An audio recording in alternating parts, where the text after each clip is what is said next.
कलंक लागण्यापासून ते कलंक पुसेपर्यंत किती काय काय झालं रे.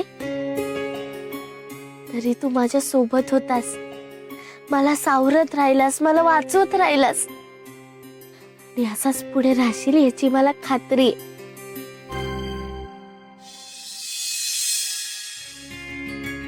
विठुराया, तू इतकं केलंस तरी पांडूने तुला काल मूल लावले ना. तू वाईट वाटून घेऊ नकोस. तू माझ्या काळजीपोटीच बोलणार आहे. तू त्याला क्षमा कर. किती बी भरवलंस तर त्याचं पोट भरणार नाही. चल आता. हो आले. विठुऱ्या, काल तूच माझ्या दागिन्यांचं रक्षण केलंस ना, म्हणून हा आणखीन एक लोण्याचा घास तुझ्यासाठी.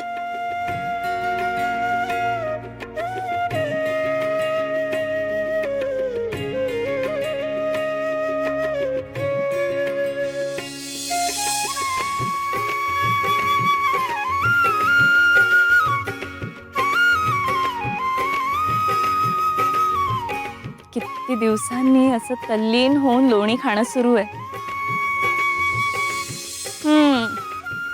आज सखू लोणी भरवते आहे ना, मग आज काय न्याहारी नकोच असेल.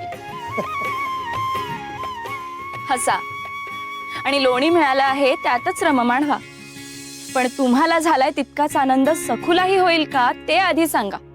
नाही, तिच्या पदरी आनंद टिकणार असेल, तिचं चांगलं होणार असेल ना, तर माझं काही म्हणणं नाही. कसं आहे देवी, अंकुरलेल्या प्रत्येकच झाडाला. बस, समजलं हो मला. आता मोठ्या मोठ्या शब्दात सखूची वाट कशी बिकट आहे, हिरवळी आड कसे काटे आहेत, हेच कसं सखूसाठी योग्य आहे आणि त्यातूनच ती कशी मोठी होणार आहे हेच पटवून द्याल ना. नाही, त्यापेक्षा सांगूच नका. मी बाई जातेच कशी.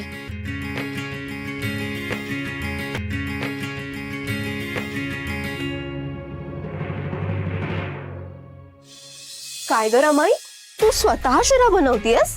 तिगूची धरसोड वृत्ती जाऊन तो एका ठाम निर्णयावर राहायला हवा, म्हणूनच आज मी शिरा केलाय. काय? तुझा शिरा बनवण्याचा आणि याचा काय संबंध? अगं म्हणजे काय, जो माणूस अन्न शिजवतो त्याची वृत्ती त्या पदार्थात उतरते आणि मग खाण्यात पण ते भिनतच. विचार तुझ्या काकूला. अगं बाई, हो का? म्हणजे आज माझ्यावर खापर आहे का? बघूया तरी तुमच्या हातचं खाऊन दिगूत किती बदल होतोय ते.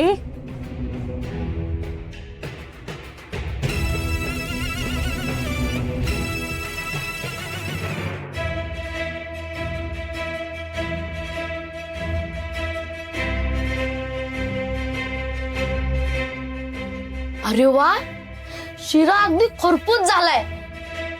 खा खा, आज रमाईनं बनवलाय बरं का शिरा.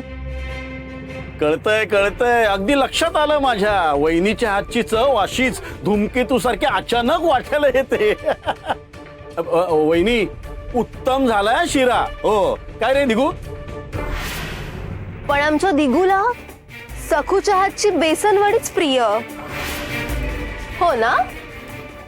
नाही, तसं नाही. शिरा पण छानच झालाय. हो, अरे मग ते चेहऱ्यावर दिसू दे. चवीचं खाताना चेहरा खुललेला असतो. असं लक्ष नसल्यागत कशाला खायचं? कालचाच विचार करतोयस ना? नाही रमाई, मी काल सांगितलं ना दिगू. अरे तुला कळत कसं नाही? सखू काय माझी वैरीण आहे का? पण तिच्या डोक्यात भूत बसलेलं असतं.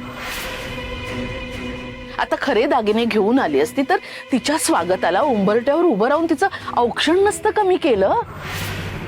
पण जे दागिने अस्तित्वातच नाही ते दागिने शोधायला गेलेत, नाटक करतेय. त्यामुळे मला असं वाटतं नकोच ना तो विषय.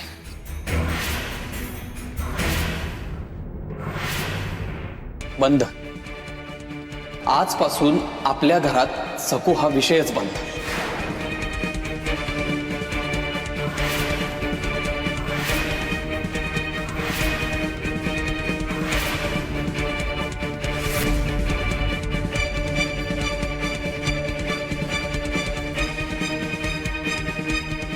महाधूर्त ही महामाया.